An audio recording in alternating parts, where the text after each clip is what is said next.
Donna Brophy, Weather Rate certified 10 years in a row.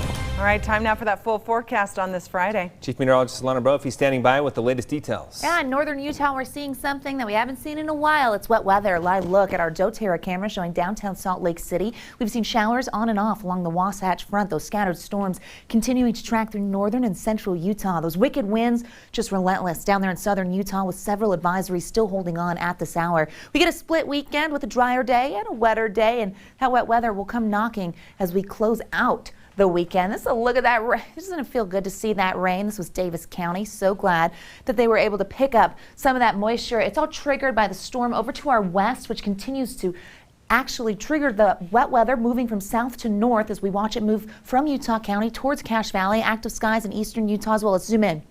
Doppler radar here, giving you a good idea of what we're dealing with. Over Ogden, we've got wet weather right now. Some thunderstorm cells south of Park Valley as well as Snowville. We jump a little further south towards the Wasatch Front. Wasatch and Summit counties getting some of that wet weather. Lehigh, Provo tapping into it. We've got storm activity over the Uintas. Snow levels down to 7,500 feet. North of Green River, we've got some thunderstorm activity in the Uinta Basin. Also seeing that as we get through the rest of tonight, we do have a chance of seeing those storms develop in the areas in green. Winds will persist in the area not highlighted. And we take a look at those winds and we know they mean business. Live look at Blanding, southeastern Utah, with dark clouds overhead and the winds continuing to whip down there in this portion of the state. We know that the red flag warning is in effect and really contributes to that fire danger. Wind gusts this hour: Milford, Cedar City, St. George, posting big numbers. Moab, Blanding, 48 miles per hour in Moab. Salt Lake getting a 29 mile per hour gust.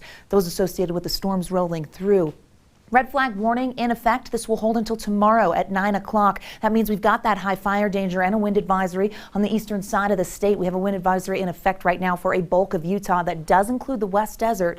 And we've been seeing blowing dust. Temperatures sitting in the 50s now, 54 in Salt Lake. That rain cooled us off. 61 in St. George. It is going to be damp and chilly as we get through the rest of your Friday night. As we head into Saturday, we get a bit of a clearing. Slight chance of an isolated storm, but really partly cloudy skies throughout the state. The winds that have been very strong in central and southern Utah will become breezy. They won't go away, but they won't be as strong. Into Sunday, we get the chance of storms yet again filling in northern and central Utah. 60s for tomorrow along the Wasatch Front. 81 in Moab, 72 in St. George.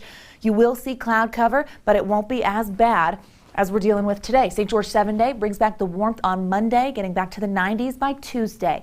The Wasatch Front shows you scattered storm potential for your Sunday.